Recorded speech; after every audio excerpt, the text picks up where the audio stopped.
It is my honor to introduce Paulette Senior. Paulette Senior is a respected and outspoken leader who has been a strong advocate for women, girls, and gender diverse folks throughout her career. As an immigrant to Canada at the age of 11, she experienced the barriers many racialized girls face, and that sparked a passion for justice and equality. She has worked tirelessly to build an inclusive society free of violence and poverty. First, on the front lines with social service organizations, and later at the helm of national organizations, including being the CEO of the YWCA, and in 2016, the president and CEO of the Canadian Women's Foundation, where she continues her efforts to create a more just and equal society. For her steadfast commitments to justice and equality, and her work to improve the lives of women, girls, and non-binary people affected by poverty, violence, and marginalization, the University of Lethbridge is proud to present Paulette Senior with the degree of Doctor of Laws, honoris causa.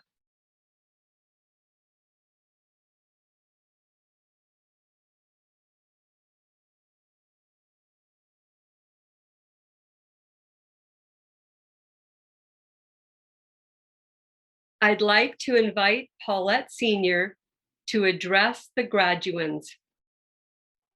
Eminent Chancellor, President Mann, Board Chair Schlachter, honored guests, family, friends, and most importantly, our graduates. I'm so grateful and happy to be here with all of you. Thank you to the University of Lethbridge for this incredible recognition and honor, and I am still surprised. And congratulations to everyone who has reached this important pinnacle despite the challenges of the pandemic. In her book, Letter to My Daughter, Maya Angelou wrote, "You may not control all the events that happen to you, but you can decide not to be reduced by them." After living with the pandemic for more than a year, I'm sure there are moments when all of us have felt reduced. We struggled with the restrictions, a heightened sense of uncertainty, and looming questions about what the future will look like. When will the pandemic be over? What about the economy? Will I get a job? Will things ever go back to normal? No one has all the answers, and the fact is, uncertainty has always been part of our lives. But if we can look past the discomfort the pandemic stirs within us, we can glimpse the possibility of something better ahead and actually start working toward it. In other words, we can choose not to be reduced. What if we choose to make this opportunity to really think about the kind of normal we want? And how can we all take part in making this happen? Not just for ourselves, but for everyone. Now, I don't want to diminish the devastating impact of this pandemic, but the pause it has brought us, in some ways, is an incredible gift. That interruption to our normal lives and routines is giving us a chance to really see the fault lines and inequities in the status quo.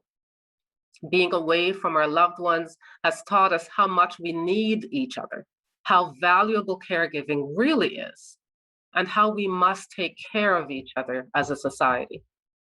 So as we look toward the pandemic recovery, my work and that of the Canadian Women's Foundation is propelled by the words of the late but great Rosemary Brown, one of our founding mothers. Rosemary, who was also the first Black woman elected to a provincial legislature in Canada, once said, "Until all of us have made it, none of us have made it." He was talking about looking beyond our own successes, being inclusive, using our privileges and platforms to remove barriers for the most vulnerable and marginalized. And if we can all embrace that spirit, we'll move closer to creating the kind of systems and society that doesn't leave people behind. And in some ways, that's starting to happen. After decades of working in social change organizations, I am happy, if not relieved, to really see fresh momentum and action on many key issues. Long-term care, childcare, livable wages, and paid sick days, just to name a few. There is a new groundswell for change to address deep-seated issues like anti-Black and anti-Indigenous racism. And we're seeing the emergence of leaders who prioritize people, well-being, and compassion. Now, I realize that many of you won't be pursuing careers in social justice, and I simply don't know why, but there are still many ways to use your voices, raise questions, challenge the status quo, and help to remove barriers. This can happen in families, communities, schools, workplaces, and even in your own social networks. There are many ways to bring everyone to the table and advocate for inclusion so that we can create a Canada that is just, equitable, and where all of us can indeed make it. Thank you again, and I wish you all the best in your endeavors.